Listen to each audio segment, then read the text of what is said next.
Hot Wheels, a household name, the hottest wheels on the block, the inspiration for memes, this is why I'm hot. If you didn't have these tasty wheels in your neighborhood, you were a lonely, cold boy, and everyone, I mean everyone, made fun of you and used your head as a makeshift track when the playground gravel just wasn't cutting it, I assume. Alright, sure, most of what I just said might have been an exaggeration, but Hot Wheels being a household name is not one of them. And I mean, look at them. What's not to love? The sleek design, the radical aesthetic, the way the wheels roll just right on your skin. And I'm sure many people agree with me. That's not even me making an assumption. Mattel themselves claim that 10 of them are still being bought every single second, and an estimated 41 million people have at least played with them. Yeah, did I mention that Hot Wheels were also inducted into the National Toy Hall of Fame in 2011, along with the blanket?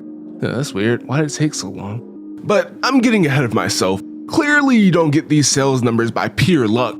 If it worked like that, my Little Big Planet body pills would be selling gangbusters. No, you need promotions, tie-ins, commercials, word of mouth, and overall just a good idea with a vision. And Hot Wheels had all of these, ranging from sponsorships with NASCAR drivers to a surprising amount of video games. But for this video, I'll be talking about a subset of their massive marketing, their made-for-TV movies, and more specifically, Hot Wheels World Race.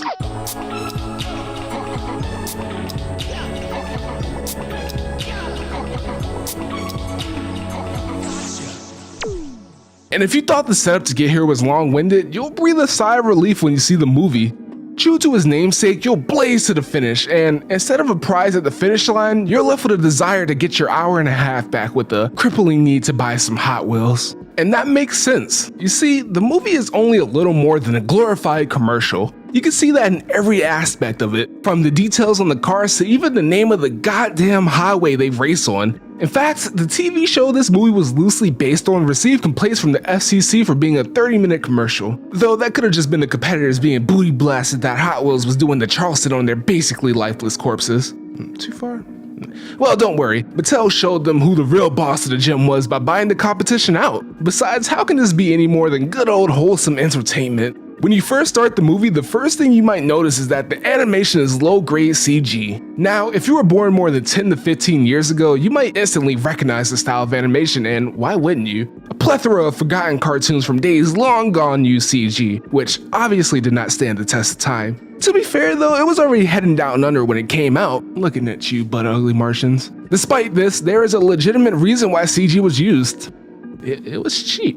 Why spend your non-existent money on beautifully hand-drawn animations when computers can do most of that work for you while you daydream about the fast stacks you're going to make? It's the equivalent to the excessive use of Flash seen in cartoons today. And honestly, most kids don't even care in the first place.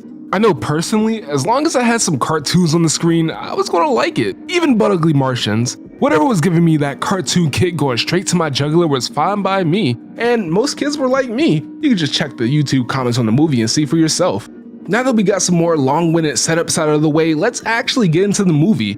After an ominous scene involving the roller coaster ride from Dave & Buster's Gone Wrong, we're greeted to our main character Vert, smoking some fool in the skate park, clearly to show how much of a how cool and sick and radical he is. In the hypothetical extended cut of the film, we probably would have been treated to Vert playing the guitar and pounding some brewskis with the bros. And then boom, cut to his dad shipping out with his squadron, whatever that means. But instead of wishing his dad luck for high alert, he complains about how he can't get a ride to his driver's test, which he's still getting? And at that point, what's there even left to complain about? Oh yeah, not getting a car and just generally not getting whatever you want. Boo-hoo. Actually, Vert would fit perfectly in an angsty reboot of Rocket Power where instead of getting high on life, they get high off of complaining and going fast, I guess? Shashow! Cut to him already taking his test and getting a perfect score because, of course he does. And then he acts like his dad routinely beats him at night. Like, come on, he's shipping off the high alert and you're mad that he took you to the test? Suddenly out of the blue, he gets a message giving him an invitation to the world race. Apparently people are recruited all around the world, hence the world race. And he gets in because he got a perfect score, I guess? I'm pretty sure the copy I'm watching cut some scenes out because I'm being left in the dust here. With the intro out of the way, you may have noticed the overarching theme that will be prevalent throughout the film that was masterfully woven into the dialogue. Other people. Alright, so now we cut into the desert where, wait, when did he change into that? Was it in the car, van already? Is it important? Hold on. I need to stop and remember something very important when watching this film. Never ask questions. I'll probably still ask questions though. Anyway, all these car racing people come together in this giant black cube in the desert because that's cool, I guess. And we meet the person who invited them all, Tesla, a founder of something or another, and he put some literal gimmicks into each of their cars so that they can handle very specific obstacles, except for Vert, who gets a super useful booster on the bottom of his car. In addition to all this, the cars have NOS because how could you go fast without some good old nitro? But the real kicker here is that the winner of the race gets $5 million. Like, holy crap, this is 2003 $5 million, which is probably more than 2017 $5 million. Cool? That's your reaction to that? Man, this kid really only has speed on the mind. Of course, being the jackass he is, Vert instantly starts making enemies out of some of the racers, and jump cut, we're about to start another race. But before that, let me make something clear. They race in another random dimension, somehow. And the only way to get to that dimension is to back to the future the track and reach 300 miles per hour to open a portal? It sounds safe and secure. The first dimension they go through is some generic mountain place, but the only thing that matters is the track. Almost as soon as they get there though, McVert gets rammed and wiped out. I know they're making it out to be the rich racer guy as the main villain, but to be fair to him, Vert McGirt is a real asshole, just an insufferable douche. But that's not even the biggest roadblock for these racers because we have to deal with a sick loop-de-loop and for some reason they're all too slow to pass it. Unless your name is Vert, he just rides the goddamn loop-de-loop like a half-pipe to gain speed, which impresses the other riders, but it doesn't matter because he just uses his boost jump to get the speed to clear the jump anyway. So after a couple of racers do a stereotype off, we find out that there's this random racer who not only is trying to sabotage the race, but kill everybody racing. But it's fine, that one car was made to ride the lava anyway. Oh, never mind. The girl decided to pull the anything you can do, I can do better shit and got herself stuck in the lava. Well, now we have a lava problems. Good thing Moneybags and Vert Steel suddenly develop a heart of gold in the span of 30 seconds to save her. Now everyone's friends, I guess? Too bad they lost though. Oh, never mind. That was only the first leg of the race, but now it's like a team race? No explanations, just a training montage where new characters I don't care about are introduced. Just kidding. Training montages are forbidden. All we get are a bunch of questions. Like, why is the Mexican being a rebel about the rules now? Does he not want the 5 mil? Does anyone? No time to explain now though, because we're back to introducing characters I don't care about. Some useless exposition later, and we're back to racing. Here our main team clearly has no idea what teamwork is as the rule breakers go on the road less traveled, which might be against the rules, and breaking the rules can only lead to trouble. After some shenanigans with a huge wheel, the shortcut posse comes in dead last, which goes against the definition of a shortcut. The third race has come and I have already exhausted all of my material. Good thing there's still an hour to go. Anyway, this is where I realized the race is clearly biased because this race is in a desert dimension where the cars have no traction. So what happens? One of the teams uses their special spike tires and cruises away, which is totally fair. The main team uses their ability, which I just realized wasn't a boost jump, but actually a hover, which is clearly a reference to how we can pick up our own Hot Wheels and move it around. Then one of the racers finds the Wheel of Power, which I didn't explain because the movie barely does, but then he gets chased down by the evil masked rider. Too bad it's not the Wheel of Power, and how do we know? Pure speculation. Oh wait, the masked racer is one of the racers who won a race, which kinda doesn't make sense, but sure. As soon as he gets revealed, he gets punted off the track only to plummet to his death. No wait, never mind, he just like slides down a pyramid in a way that only makes sense in this movie. So some of the racers get to the end of the race and then the African jumps through the portal where the fake Wheel of Power disappears, which somehow tips them all to the fact that the wheel is fake. Boom, jump cut to post race, which once again makes me wonder if the copy I'm watching is the right version. Because unless I'm super not paying attention, around 70% of the racers didn't even finish. Anyway, we have the obligatory scene where some of the racers talk, which in this case is Vert talking about tasty waves to the African, who in turn talks about how horrible his home is. This is perfect though, well, not for the African, because it gives Vert some more character development, showing him that there's more to life than just what's in his tubular bubble. In other news, Kurt the masked rider goes somewhere and gets caught by his boss, I'm assuming, who gives him another secret task.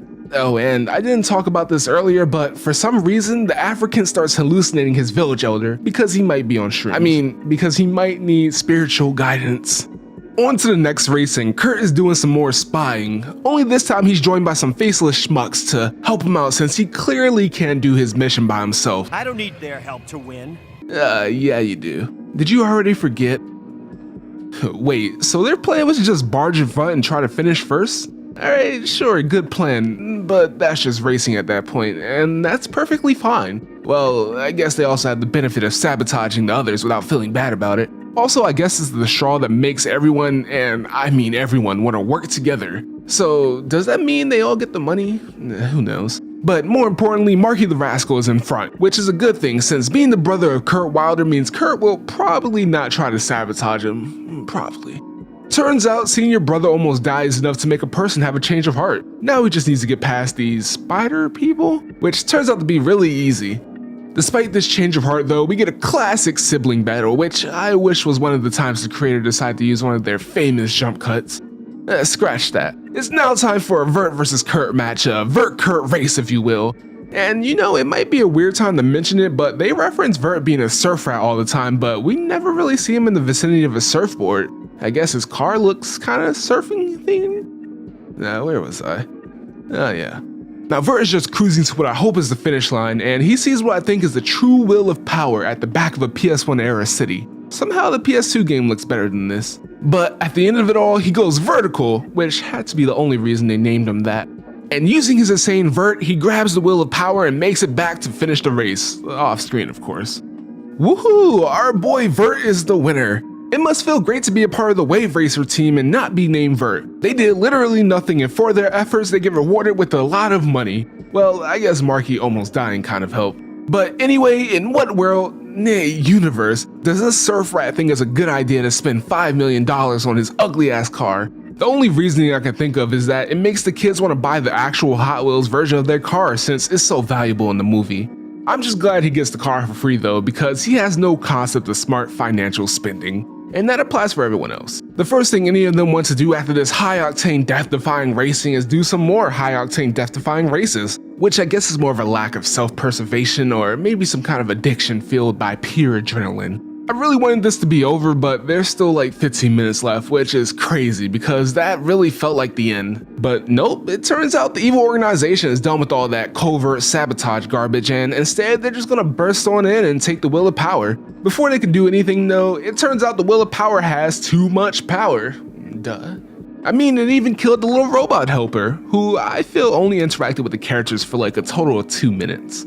But with the professor contemplating giving up and making the movie useless and wasting years and my time, the evil organization makes their move. All hope is lost, unless they just put it back where they got it from in good old Highway 35 TM. Plot twist though, this is a spin-off of Terminators, and it turns out the evil organization is run by a bunch of robots. And they need the will of power to probably destroy all humans, and I say probably because they never actually say it in the movie. To achieve their goal, they're more than willing to kill, which means everyone, including Kurt, bands together to do some stunts to get rid of the robots, plus the Lady Terminator on their tail, allowing Vert to put the will of power back in place and save the day. We get a shot of Hot Wheels City, everyone says their goodbye, and Vert gives his prize money to Kadim because Lord knows he needs it. Vert goes back to the cube and his dad is there because, high alert. How far is this place from their house actually? Finally, father and son drive off into the sunset, if the sunset was another portal, and the movie is finally over, thank God.